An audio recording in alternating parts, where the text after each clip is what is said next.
You've seen the stickers. You've read the fine print on your coffee bag, your sneakers, and your smartphone. In 2026, we call it ethical sourcing. We pay a 20% markup for a fair trade logo because it buys us a night of peaceful sleep. We want to believe that the gears of global commerce aren't lubricated with human misery. We want to believe that charity and profit are two different languages. But the man we're talking about today, he knew better. He knew that if you want to commit a heist of planetary proportions, you don't wear a mask. You wear a halo. He didn't just invent the corporate humanitarian mask. He perfected it before your great-grandparents were born. He was a CEO with a crown. A venture capitalist who used a literal kingdom as his startup. He turned the word philanthropy into the most expensive lie in human history. Now, let us open the case file on King Leopold II of Belgium and reveal the shadow behind the success. In the late 19th century, Leopold II looked at the map of Europe and felt small. He was the ruler of Belgium, a country he dismissed as a tiny, neutral slice of land squeezed between giants. He didn't just want a colony. He had a hunger for a slice of this magnificent African cake, as he famously put it. But there was a problem. The Belgian parliament didn't want the bill. They were accountants, not conquerors. They saw colonies as a drain on the ledger, a liability. So, Leopold stopped acting like a king and started acting like a private equity raider. He realized that if he couldn't get the state to fund his expansion, he would go off balance sheet. He rebranded his greed as a crusade. Picture the room. September 12th, 1876. Velvet curtains, crystal glasses, maps of Africa spread across a polished table. Leopold is hosting the Brussels Geographic Conference. He invites explorers, famous scientists, and high-minded humanitarians. He doesn't talk about profit. Not once. He tells them he wants to protect the primitive peoples of the Congo from Arab slave traders. He speaks of science, of hospitals, of saving souls and ending the darkness. He creates a shell company, the International African Association. To the public, it was a non-profit. To the world's leaders, it was a neutral buffer zone in the middle of the continent.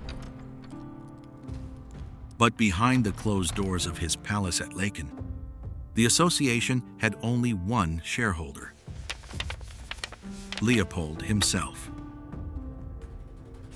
The smoking gun of this corporate takeover was the General Act of the Berlin Conference, signed on February 26, 1885.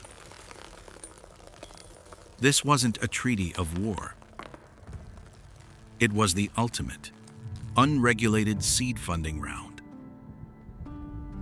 14 nations sat around a table in Berlin and carved up a continent like a Thanksgiving turkey. Not a single African was in the room. Leopold walked in with a pitch deck wrapped in humanitarian buzzwords and convince the world's superpowers to grant him a global monopoly. He didn't ask for troops.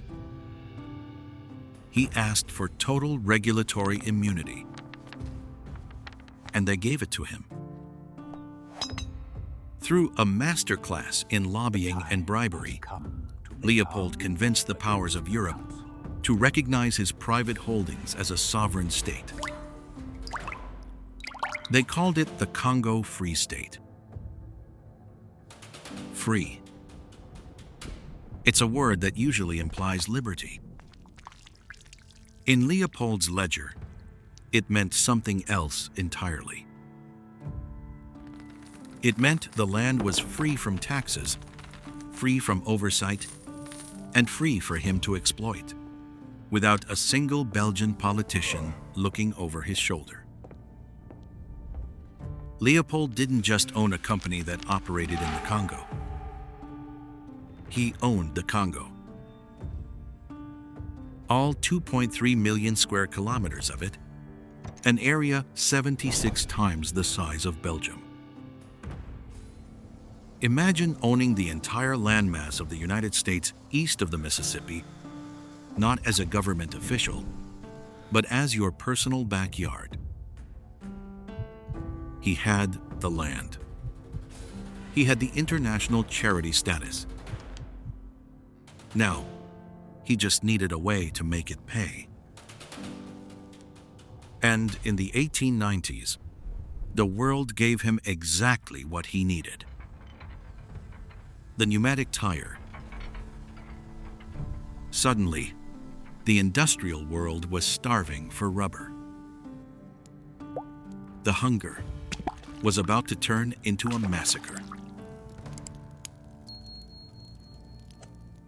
If you want to understand how a single man can bankrupt a continent's soul while doubling his own net worth, you don't look at the history books. You look at the balance sheet. Leopold's genius wasn't in military conquest. It was in the fine print.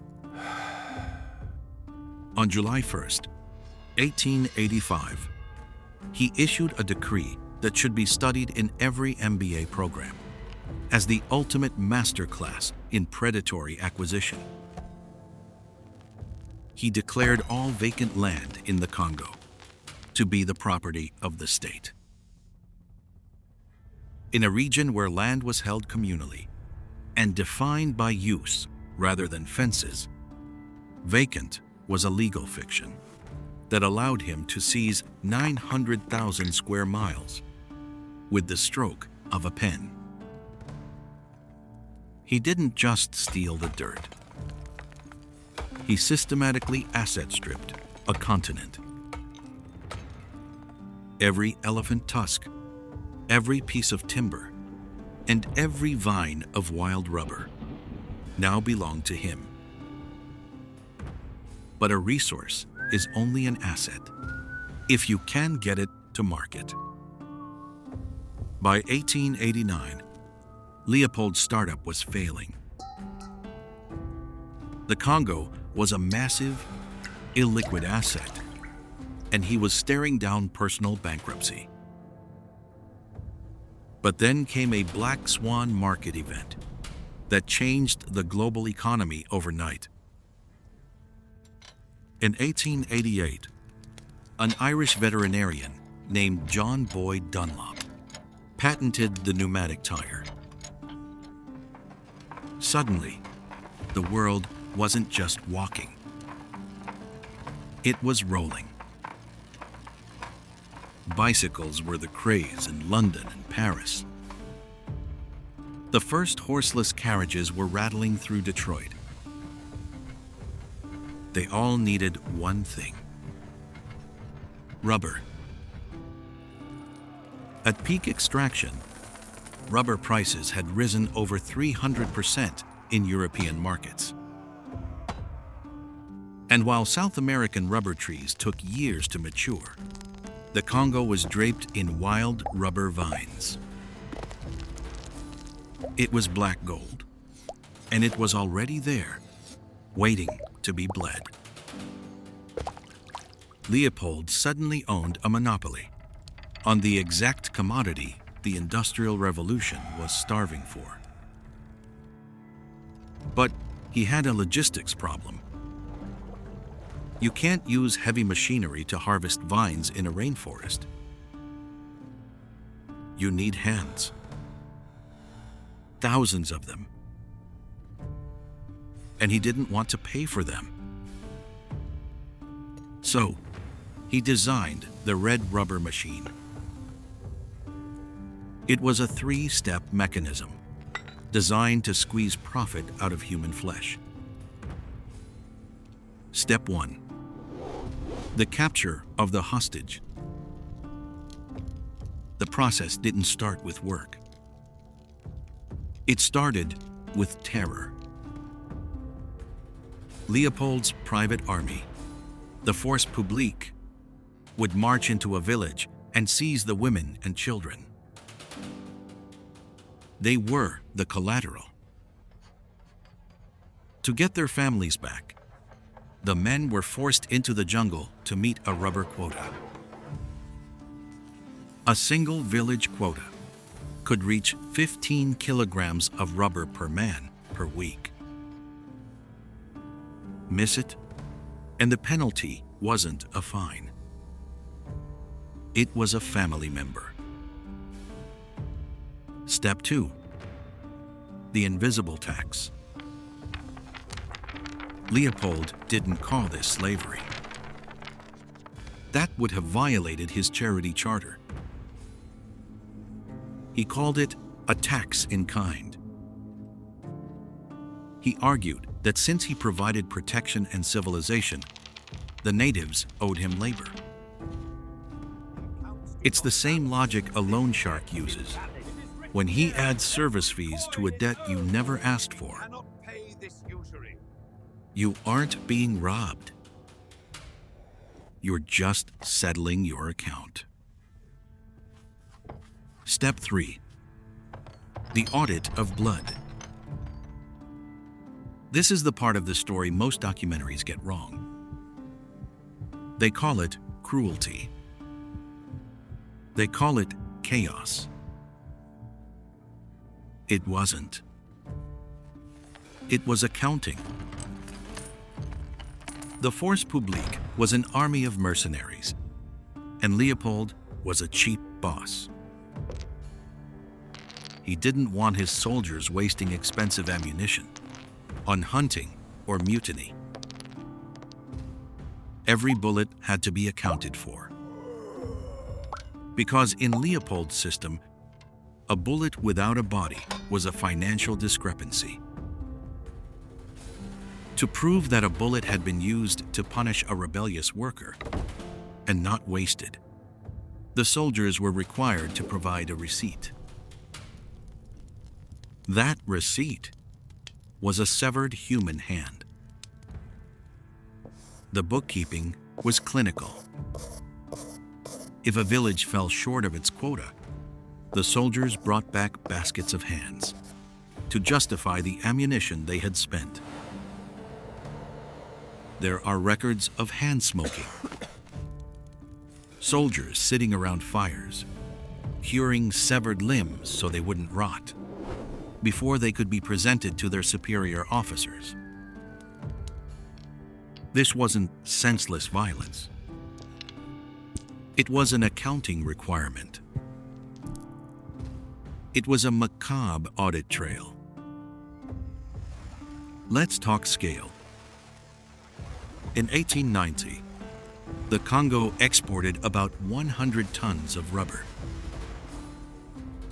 By 1901, under the full weight of the red rubber machine, that number exploded to 6,000 tons. Leopold was clearing a profit of nearly 70 million Belgian francs in 1900 money.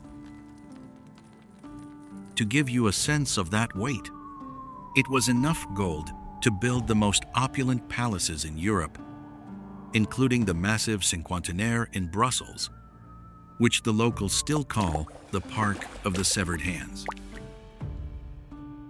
He was laundering blood into architecture. While the shareholders back in Brussels saw their dividends skyrocket, the workers in the Congo were paying a 100% tax rate. They weren't just losing their wages, they were losing their lives. He didn't eliminate costs. He externalized them onto human lives. Estimates suggest that during Leopold's reign, the population of the Congo was slashed by half. 10 million people.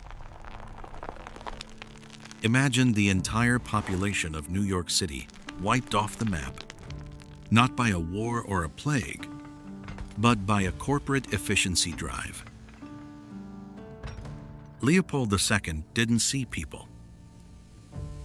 He saw human capital liquidation. He didn't see a country. He saw a ledger that needed to stay in the black, no matter how much red it took to get there. He was the ultimate translator of complexity. He took the complex reality of a human life and translated it into a single, simple number on a shipping manifest. Every CEO knows that even the most airtight non-disclosure agreement eventually leaks. In 1903, the mask finally began to slip.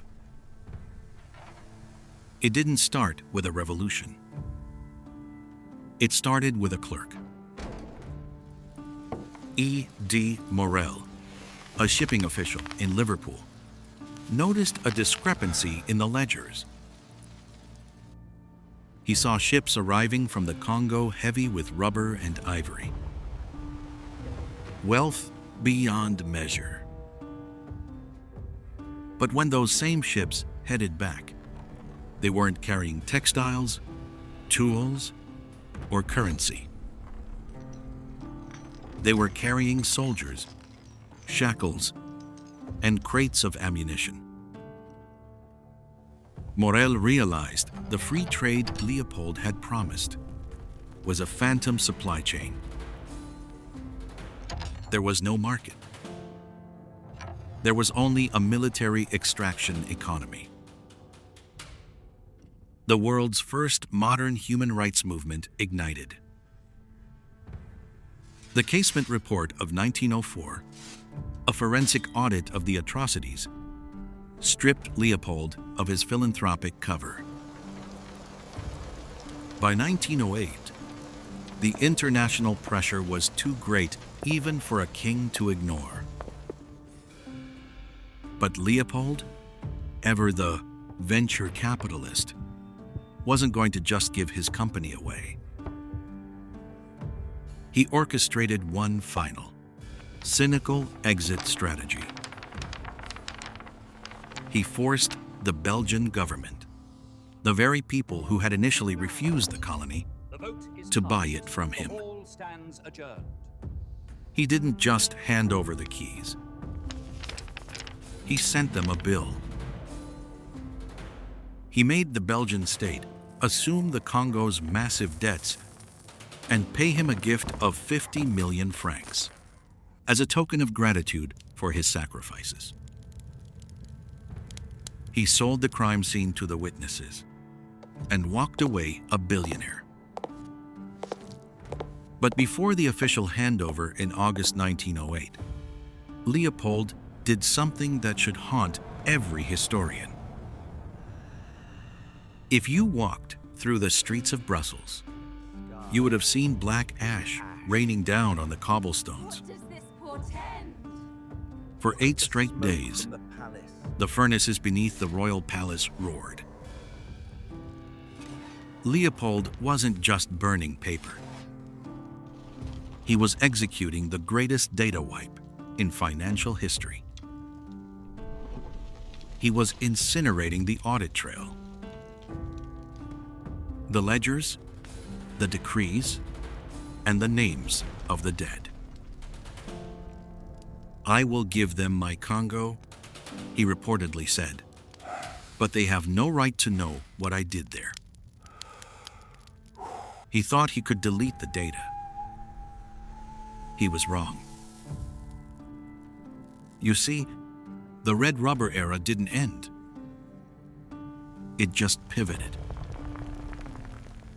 The rubber vines were eventually replaced by copper mines, then by the cobalt and coltan mines that power your world in 2026.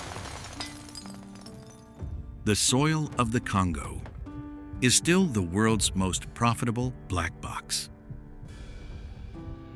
Every time electric vehicle demand spikes, cobalt demand follows. And when cobalt demand spikes, history starts to rhyme.